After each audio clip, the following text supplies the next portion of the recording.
Hey y'all, Cyanic Silver here. I'm trying out some voice recording over this, and let me know what you think.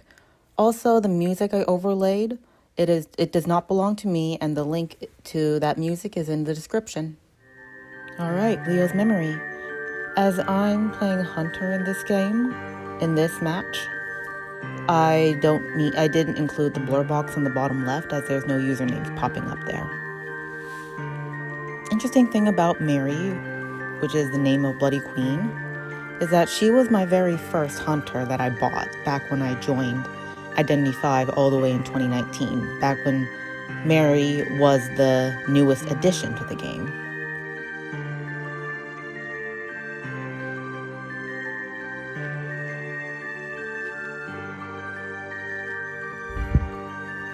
Though now I find more people are struggling with her because of that depth perception, and yeah, Mind's Eye, that was not a good one. It's always kind of risky when you throw a pallet when the hunter's nearby because they could terror shock you while you're in that animation, even if they're on the opposite side. So, kind of a risk. That's why I recommend, if you're going to do that, just immediately take a 90 degrees turn after passing the pallet. So, avoid the hunter terror shocking you. And especially when someone's coming to rescue, you gotta pick and choose. Are you gonna use the mirror, or are you just gonna wait for them to get close?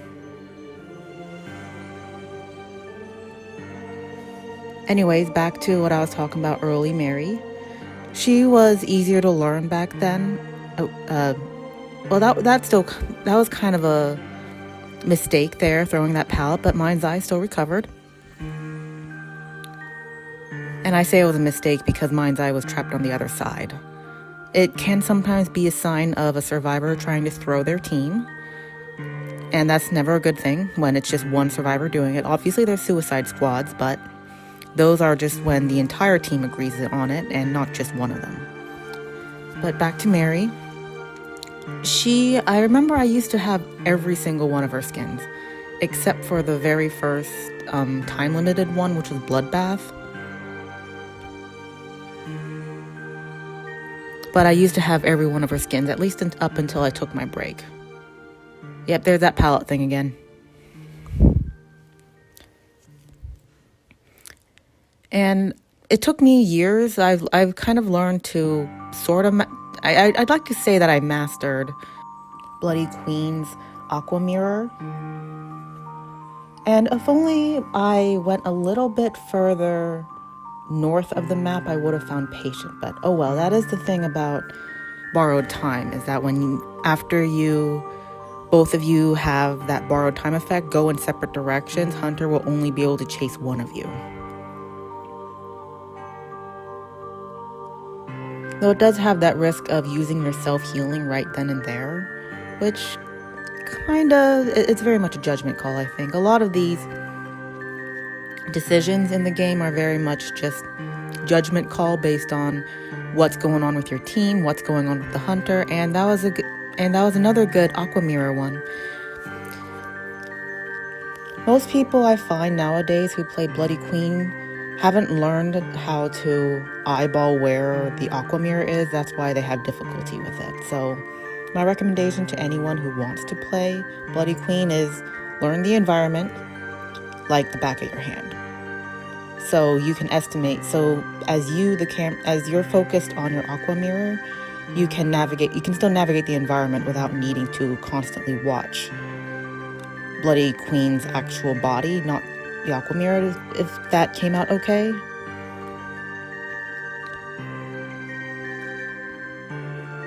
And this is a strategy as the hunter when you have laser focus on this one survivor, because the third time they're chaired, they immediately rocket off. Unlike if you were to switch targets, that gives the previous survivor time to escape, get healed, and potentially be even a better kiter. But then again, judgment call, it kind of varies by every single game.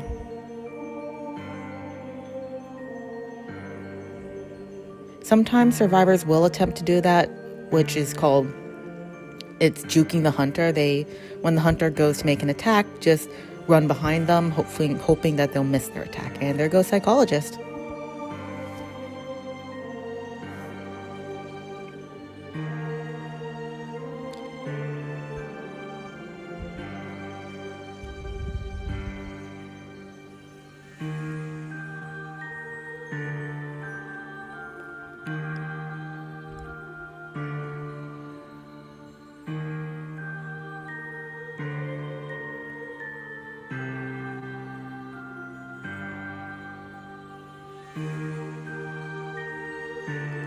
This is why when I'm Bloody Queen, my main, I like to bring the peeper so that I know where survivors are, because think I've gotten pretty good with using the mirror.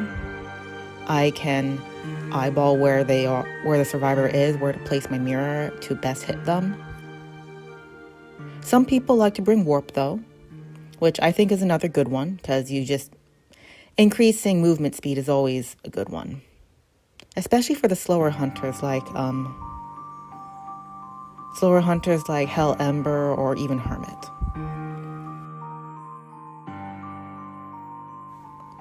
Now this endgame, when 2 survivors are gone, 3rd one is chaired, 4th one is running around. Some hunters will use this and will leave the chaired survivor, go find the 4th one. It's not one, and it's a judgment call, but it's not one I use because it gives that 4th survivor a chance to go rescue the chaired one. Another one that I also don't use it because I try to give that 4th survivor a chance to go find dungeon. But if that 4th survivor were to go try to rescue their chaired friend, well, I'm hitting them. I'm hitting them. You didn't go find dungeon, I'm hitting you. I remember one day back in 2019, I was feeling in a mood. I already eliminated 3 survivors, and I decided I'm gonna be nice. I'm gonna let that 4th survivor go. Help them find dungeon, let them go. Sometimes I wonder if I was the first person to do it, since at the time, I didn't see any other hunter doing it. That was entirely unscripted, and that's why it's a little bit rambly all over the place, but thanks for watching.